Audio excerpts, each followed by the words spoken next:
Welcome to In Pursuit of Truth. This is your host, Sir Patrick Mack. Welcome to Suicide Weekend.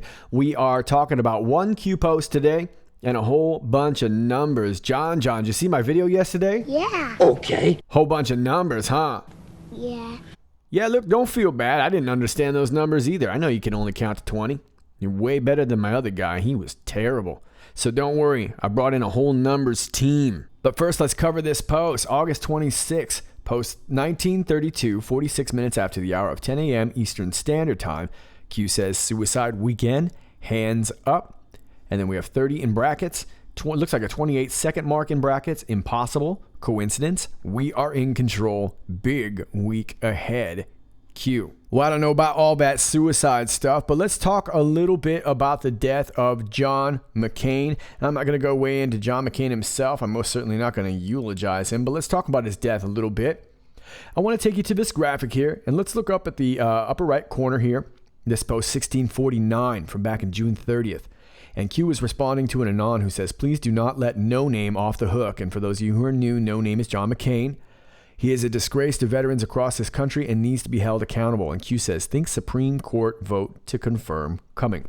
No Name action. Every dog has its day. Enjoy the show. And if we go down here to the bottom right, we see that on August 25th, John McCain dies at his home in Arizona at 4:28 p.m. Now, for me, it was already August 26th, which just so happens to be National Dog Day. And those of you who follow me on Twitter have already seen that and have made that connection. And I'm sure you've probably seen it in other videos and whatnot as well. Interesting. So McCain passing away on Dog Day. How about that? But let's look a little bit deeper into this, into the timestamp. I want to take you 30 days back to the 25th of July, 2018. And we see that this timestamp here on the lower left here is 18:28, meaning 6:28 Eastern Standard Time.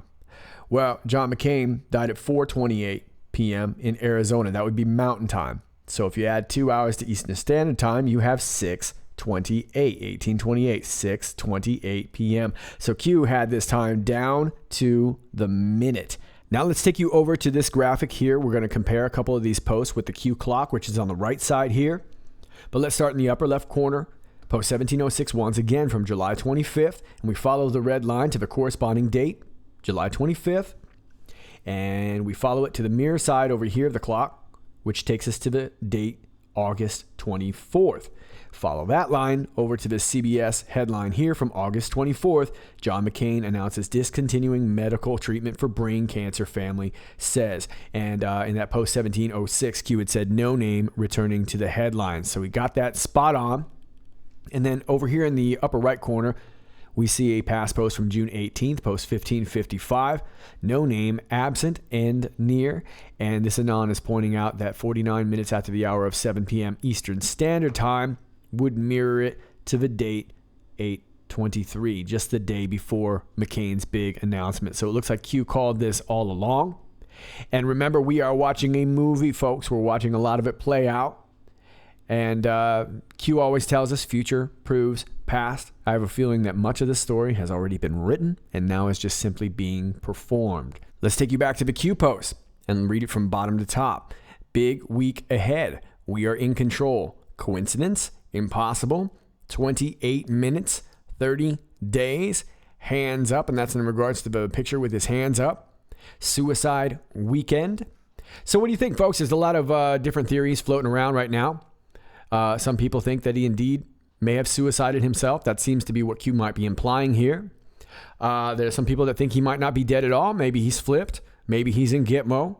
Or maybe, I suppose we could always reserve the right to think that he actually did die of brain cancer. You can let me know what you think down below. But the important thing is at this point now is that there's a very crucial Senate seat that Mr. McCain leaves open. And now there's going to be a lot of speculation as to who's going to fill that. But either way, big deal. Q says we are in control. Big week ahead. Well, I like big weeks, don't you, John? Yeah. Okay. Yeah, that's what I'm talking about. Should be interesting. Also interesting to note is that John McCain and Edward Kennedy died on the same day, 9 years apart of the same brain cancer. I believe it was the same cancer that killed Beau Biden as well, too. Boy, what do you think the chances are of that? Hey, creepy German numbers guy, what's the chances of that? 2 Religionen, 48 Billiarden, 46 Billionen, 490 Milliarden, 258 Millionen, 711.521. Sounds like a bunch, creepy dude. I don't know what that is. But check this out. Since we're talking about numbers, we're over here on Breitbart. CNN's Jim Shinoda busted for 2 fake news scoops in 1 week. What are the chances of that?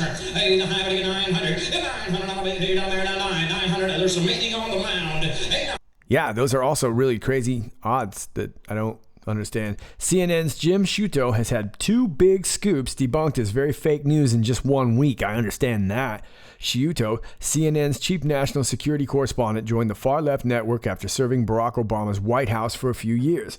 His bias and dishonesty has already made him a laughingstock on more than one occasion, but this was an especially bad week for the anti-Trump activist. Last week, Shinoda misled the public with a breathless piece of breaking news that falsely claimed President Trump did not consult with Director of National Intelligence Dan Coats prior to revoking the security clearance of John Brennan, the former CIA chief who, like Shinoda, served in the Obama administration. Using his verified Twitter account, Shinoda wrote, "Breaking, DNI Coats, the nation's senior-most intelligence official, was not consulted on Trump's decision to revoke former CIA Director John Brennan's security clearance, except Trump did consult with Coats." Shinoda still has not corrected or deleted his fake news. A second Shinoda attempt to mislead the public that was debunked this week also remains uncorrected, even though it was debunked, not only by the horse's mouthpiece, but on the airwaves of Shinoda's own last place cable channel. Led by Shinoda on July 27th, it took a total of 3 CNN activists to manufacture a fairy tale that claimed Trump's former attorney Michael Cohen knew that Trump was aware in advance of a 2016 Trump Tower meeting involving Donald Trump Jr. In other words, Trump not only lied about not knowing of the meeting with these Democrat-connected Russians, but Trump's advanced knowledge could mean he approved of the meeting, therefore collusion, therefore impeachment, therefore Obama returns to the Oval Office on the wings of a unicorn. Wow, that escalated real fast.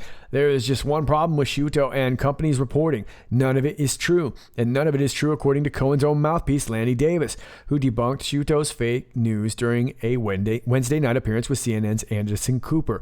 When Cooper asked specifically about this, Davis, a left-wing operator who wants to stay on CNN's good side, was as diplomatic as possible.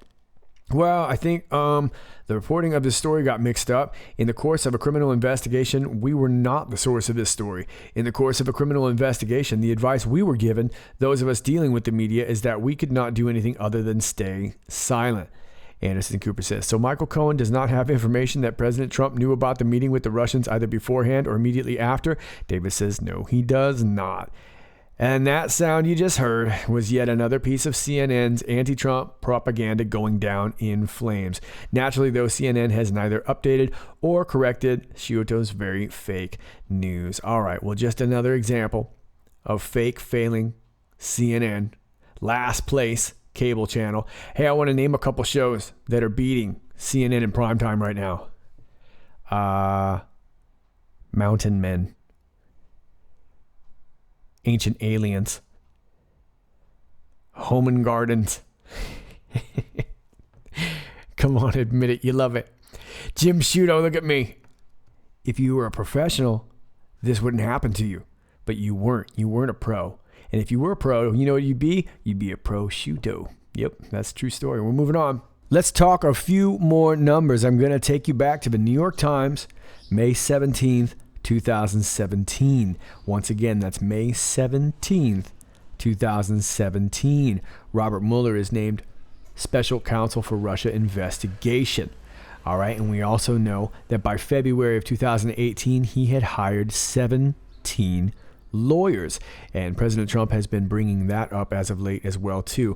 Now I want to thank an Anon who sent me this video. I catch this show from time to time, and I did not on the 24th. This is Rush Limbaugh, and he's taking a caller, and I want you to tune in to this. Once again, thanks to the Anon who sent this video for me. Appreciate it.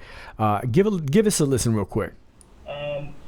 What I'm calling about is in regards to John Hoover, the attorney that Sessions appointed instead of a second prosecutor. He appointed him to take care of all the garbage that is Hillary Clinton and Barack Obama and all their cronies. This is happening now in states around the United States, Utah, where it's a red state, where you can panel grand juries that will indict. This is my philosophy anyway on what's happening. And I think Trump is allowing all this. I think this fight between Sessions and him is nothing. I think they're laughing about it on the side. Wait a minute. Let me see if I understand this. You think that Sessions actually is making moves on some of this, but not himself. You're right. He has appointed a lawyer, not a special counsel. He's appointed something like a inspector general guy. His name is Huber, and he is looking at various aspects of what you and I all think is corrupt as hell, Hillary and the emails and all this. Correct. He's working with the IG as well. Right. And contrary to what, Trump's always tweeting about 17 bad guys, lawyers that are going up against them. How many did you say? How many bad guys did you say? 17. 17 bad guys. That's right. Did I not tell you? 17 bad guys. So Sessions, you think, I'm running out of time here, so yes or no, you think Sessions and Trump are largely acting out this public disagreement with each other? I'm convinced of it. So there you go, some more 17s for you. I thought it was interesting the way Rush's face kind of lit up when he saw that. He pointed to his friend as if they had been previously discussing it. Now, there's been a lot of talk about Jeff Sessions, and rightfully so. He's a key player in all of this. And I wanted to just kind of point out some things that this Anon had to say on 8chan. I don't completely agree with all of it, but I thought it was worth bringing up. It looks like clandestine-RR. A quick word on all of you Sessions concern fags. Please, for our sanity, calm down. Think logically and stop falling for fake news. Yes, Fox is also fake news. You are witnessing Kabuki. It's a show. Trump appointed Sessions. Trump could have picked anyone to be his attorney general, and you believe that he appointed someone he didn't trust. If you believe this, you are essentially insulting Trump's intelligence, and thus is all for naught. Let's break it down real easy. Trump is Sessions' boss. Literally, the DOJ is part of the executive branch and directly answers to POTUS. If Trump wanted to fire Sessions, he could do so at any time and would face zero opposition from the left, as even they have caught on to what he is up to. Think leakers and Huber, and they want to impeach him themselves. Sessions is currently hunting the leaking and corruption network in the shadows, and the Dems politicians know it. If Sessions was a swamp rat working for the Dems, why would they be trying to impeach him? The whole idea of hating Sessions is insane, not to mention how many times Q has said to trust Sessions. Yeah, I'd like to interject right there. First of all, there's been a lot of talk about Sessions recusing himself in the first place. And of course, that makes perfect sense. Remember, Sessions was all about Trump during the campaign. So naturally, recusing himself was a logical thing to do, to remove yourself from that outward narrative that I speak of all the time. And of course, we have to factor in Huber and Horowitz as well. That's a big, big part of it. But the narrative on the outside is still important too. Optics. Now, I tend to think that for quite a while, the deep state had not caught on, because for a while they were going to be furious. And I think they're now starting to change their tune, understanding what's going on. And I'm sure this situation with No Name McCain has got many of them pretty much figuring out what's going on. And so this Anon makes a good point here. So why is it that so many Q followers in this sub don't understand it? Even the Dems know that Sessions is not their friend.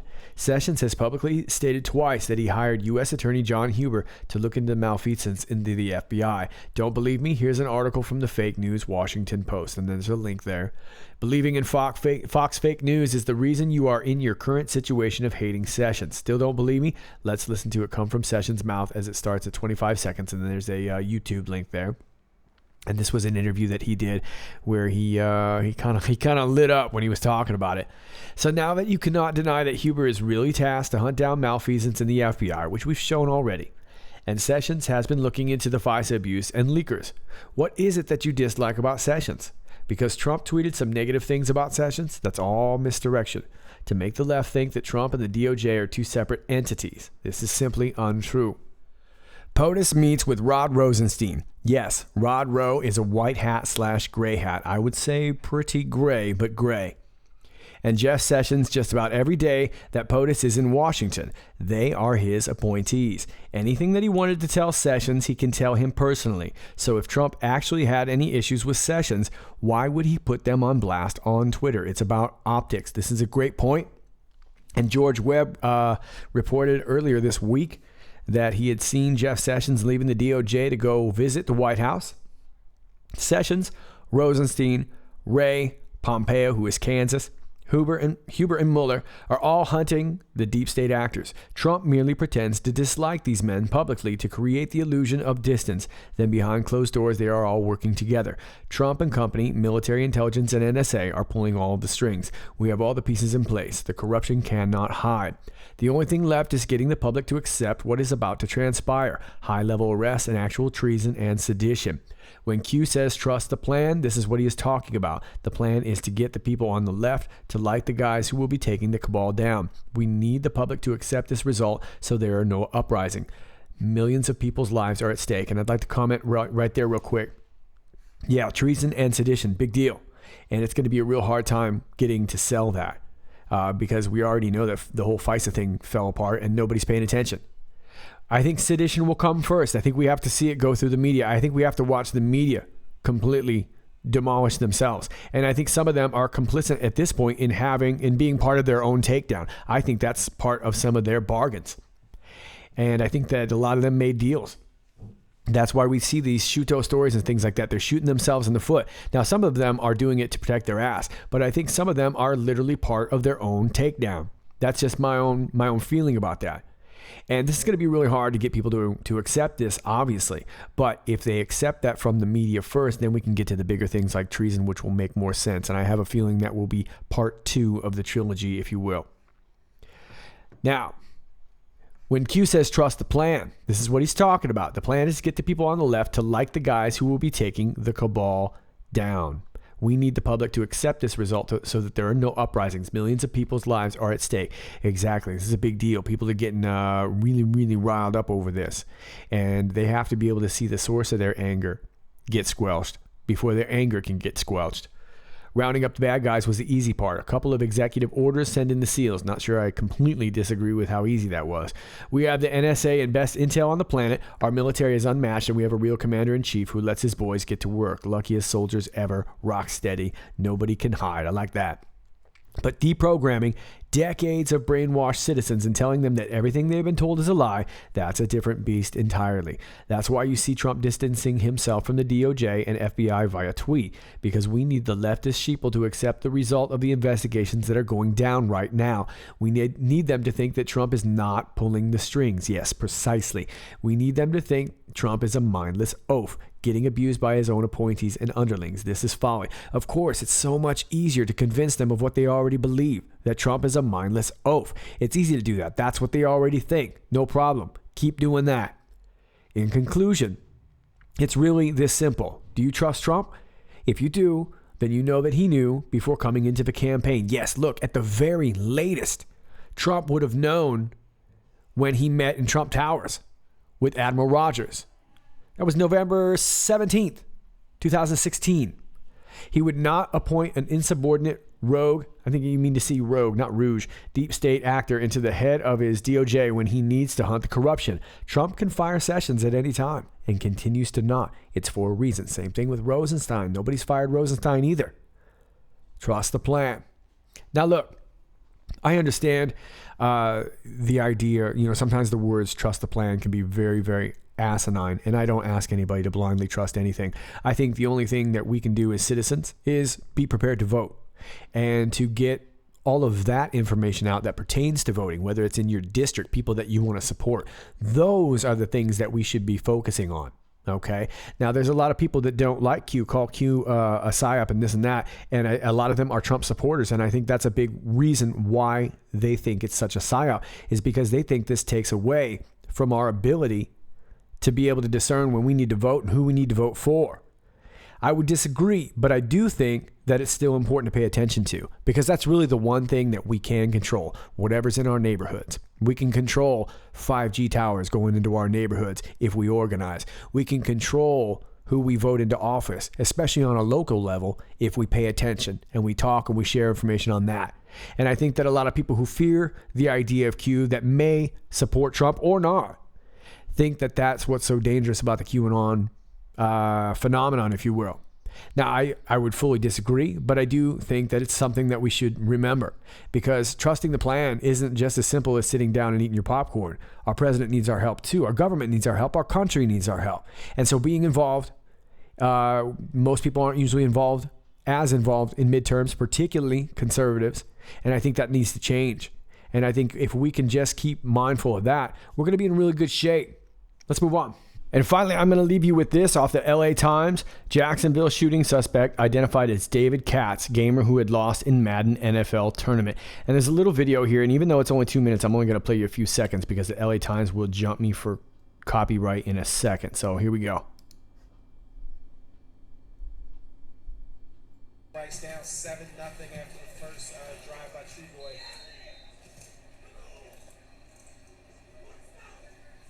Got a lot of good games going on. It's a lot. It's going to be hard to get them on screen. It's not a lot. It's not a tough out today. Excuse me, not an easy out. And it's clearing. Wow, so there you go. That is some of the footage there. The young men had gathered at Chicago Pizza in Jacksonville, Florida to conduct some serious business, crushing one another at Madden NFL 19 as their fans watched online. The finalists in Sunday's regional video game tournament would proceed to the Madden Classic in Las Vegas, where the top prize is $25,000. David Katz, a slender 24-year-old who nicknamed himself Bread, almost like he was a baker, had traveled from Baltimore to compete, only to be eliminated, witnesses said. But Katz wasn't done. As his competitors continued to game Sunday, Katz got a handgun and opened fire in the pizzeria. Horrified fans watched the violence unfold on a live stream online.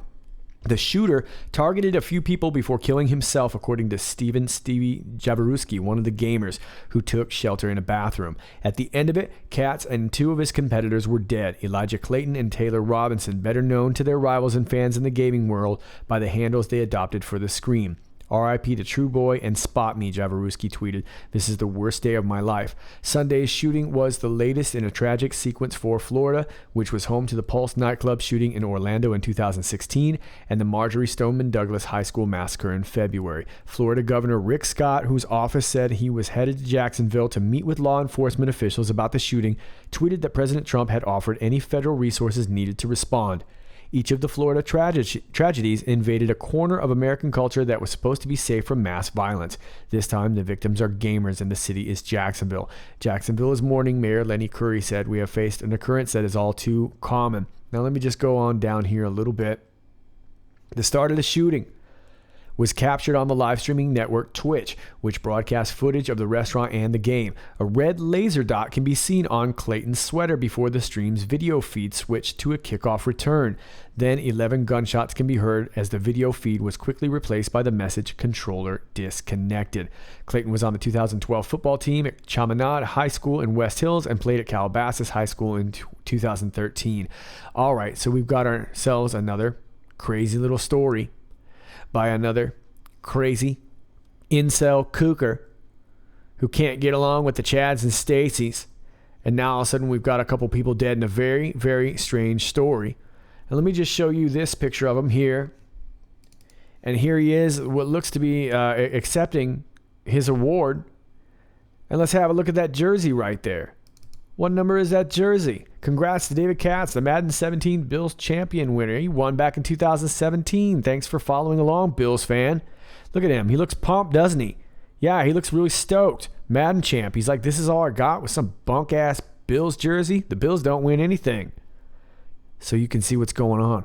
Got ourselves another crazy kooker firing off. And this is just another example of what happens during things like Suicide Weekend. Whenever things go wrong for the deep state, things go wrong for the general public, and it's got to stop.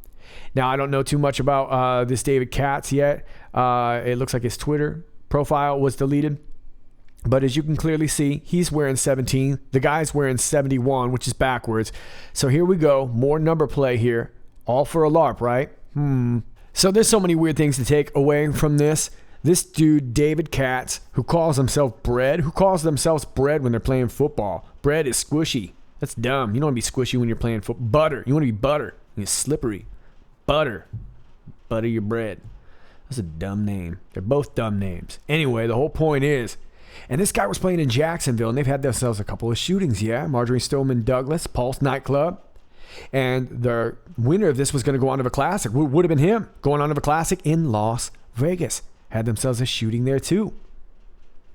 And here he is, miraculously, from back in, I guess, 2017, winning the Madden 17 championship, standing there with a 17 jersey, and homeboy next to him's got a 17 backwards. So way too many creepy things going on here. Maybe he just found the whole thing maddening. Well, let me turn you on to this little local news clip right here real quick. Thoughts of so many people who are here or surrounding the city or are in some way connected to the River City and love Jacksonville and never wanted to see it. Yes, and we also talked with Randy Wise earlier to give us some perspective. Now, we know that the shooting happened at the land, but he was able to give us a little bit of perspective by phone, explaining that there was a training that was actually happening with JFRD during the time of the shooting. There was a training that was actually happening with JFRD during the time of the shooting. And some of the people ran from the landing as far as CSX building to get some assistance, to get some help. Yeah, at least a block away, a little bit more than that. Yeah, so this scene it is expanded beyond just the landing, and there are roads closed in that area that you will not be able to get access to. Training exercise, you don't say. How about that? Conveniently placed. Seems like whenever we have one of these incidents, we always have a training exercise going on nearby. This is off of news4.jacksonville, and I'm going to just take you down here. It says right here, Randy Weiss, president of the Firefighters Union, said Engine Company 1 was training in the area and victims began running up to them before they received the emergency call. He said victims ran as far as the CSX building about a half a mile away to get help. So there you go. You got yourself a training exercise going on nearby, almost like they were getting ready for something. Well, here's another training exercise I'd like to turn you on to off of First Coast News. The Jacksonville Sheriff's Office is holding an active shooter training exercise on Friday at First Coast High School, 590 Duval Station. Now, this was early August 3rd. The Jacksonville Sheriff's Office is holding an active shooter training exercise on Friday at First Coast High School, 590 Duval Station Road. Over 50 law enforcement officers were on hand for the drill. Student Nijad Khalif was an actor for the drill. Even though we knew it was a drill, it is still a scary situation, she said. Sheriff Mike Williams said the exercise is to get officers and school administrators on the same page and ensure kids are safe at all times. JSO said there will be an increase in police presence, security, and firefighters in the area as a result of the training. Because of this, JSO tells the public they shouldn't be alarmed. The training exercise is not open to the public. Of course it's not. Can't let off those secrets, right? So you know what's going on, all right? This is absolutely sickening. And here we go again.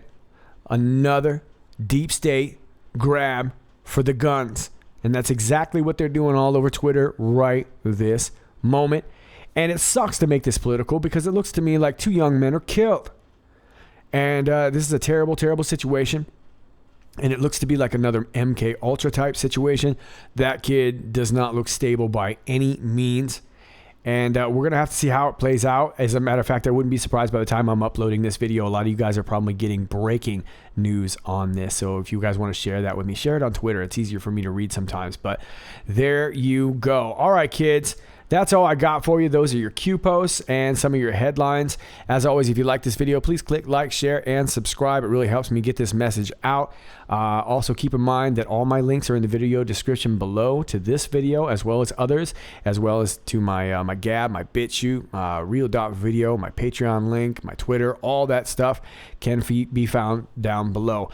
And I guess I'll keep you posted if we get some more Q posts coming up. Other than that, remember that we are in control. Big week ahead. Sounds like it's already starting off with a bang. All right, kids. This is Sir Patrick Mack, and until next time, stay safe.